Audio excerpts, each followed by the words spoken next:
Next topic है हमारा ozone chapter P block elements का। तो हमने ओजोन पढ़ना है। एलिमेंटल ऑक्सीजन जो है वो O2 और O3 फॉर्म में है रहता है। तो यहाँ पे हम ट्राइटॉमिक को ओजोन बोलते हैं। ऑक्सीजन 3 मिलेंगे तो ओजोन बनेगा। ओजोन हमारे एटमॉस्फेयर में होता है, जैसे स्ट्रेटोस्फेयर में होता है, जो 20 किलोमीटर ऊपर होता है हमारे एटमॉस्फेयर से, हमारे अर्थ से। तो ये हमें अल्ट्रावायलेट रेडिएशन से बचाता है। तो O2 UV की लाइट में O3 बन जाता है। ओजोन जो है ऑब्जर्व करता है अल्ट्रावायलेट रेडिएशन को, तो हमारी अर्थ को इससे बचाता है। किससे? हार्मफुल रेडिएशन जो किससे आती है? सूरज की रोशनी से। अब हम पढ़ेंगे प्रिपरेशन ऑफ ओजोन। ओजोन जो ऑब्टेन होता है अगर हम साइलेंट इलेक्ट्रिक डिस्चार्ज करें pass through pure cold and dry dioxygen. अगर हम डाइऑक्सीजन O2 जो है उसमें से करंट पास करें तो हमें O3 मिल जाता है। तो इतनी हीट रिलीज होती है। तो ओजोन जो है प्रिपेयर अगर लेबोरेटरी में करना दो तरीके से कर सकते हैं, साइमन ओजोनाइजर से एंड ब्रोडी ओजोनाइजर से। तो अगर हमें प्योर फॉर्म में ओजोन चाहिए तो आयनाइज ऑक्सीजन को हम क्या करेंगे? आयनाइज मतलब आयंस फॉर्म में जो ऑक्सीजन होगी इसको कूल कर ठंडा करेंगे with liquid air when ozone condense in preference to oxygen.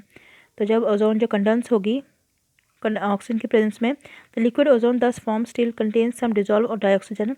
Liquid ozone में फिर भी थोड़ी डाइऑक्सीजन होगी which can be easily remove by fractional distillation, जो हम फ्रैक्शनल डिस्टिलेशन से निकाल सकते हैं। अब स्ट्रक्चरल ओजोन का इस तरीके से होता है। इन दोनों के बीच में एंगल 117 है, 128 पिकोमीटर का डिस्टेंस है। तो सेंट्रल ऑक्सीजन जो है ओजोन का sp2 हाइब्रिडाइज है कंटेनिंग, इसमें क्या होता है? लोन पेयर होंगे एक। तो इसलिए क्या होता है? ओजोन है एंगुलर स्ट्रक्चर होता है, इसका बॉन्ड एंगल 117 होता है। तो ये इसका रेजोनेंस हाइब्रिड भी होता है, दो इसके रेजोनेंस हाइब्रिड बनते हैं। इस तरीके से इसके हाइब्रिड बनेंगे। तो फिजिकल प्रॉपर्टीज ओजोन की क्या है? ओजोन पेल ब्लू गैस होती है जो बहुत स्ट्रॉन्ग इसकी स्मेल होती है। थोड़ी सी कंसनट्रेशन में भी ये हमारे लिए बहुत हार्मलेस है। तो अगर हम इसको ठंडा करें तो ये ब्लू कलर की लिक्विड बन जाती है।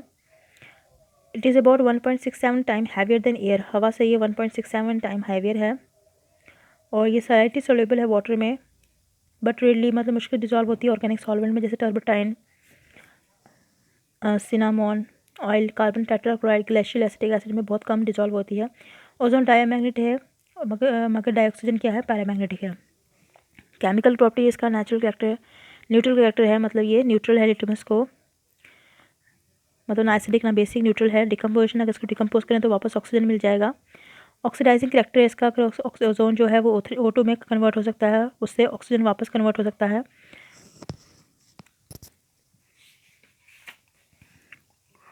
अब है नीचे इसके uses of ozone. Because of oxidising nature की वजह से ये एक डिसइंफेक्टेंट की यूज़ में भी यूज़ होता है, जर्म्स को मारने के लिए वाटर में। ब्लीचिंग एजेंट भी use as a bleaching agent भी इसको यूज़ करते हैं, मतलब कलर करने के लिए, क्या ख़त्म करने के लिए। तो प्योरीफाई करने के लिए भी, हवा को प्योरीफाई करने के लिए भी इसको यूज़ करते हैं। तो आर्टिफिशियल सिल्क में, सिंथेटिक एम्फर में पोटेशियम परमैंगनेट बनाने में ये काम आता है एज ए ऑक्सीडाइजिंग एजेंट। तो डबल बॉन्ड कहाँ पे है अनसैचुरेटेड ऑर्गेनिक कंपाउंड में, उससे भी हमें इसी से पता चलता है उसकी पोजीशन कहाँ पे डबल बॉन्ड की।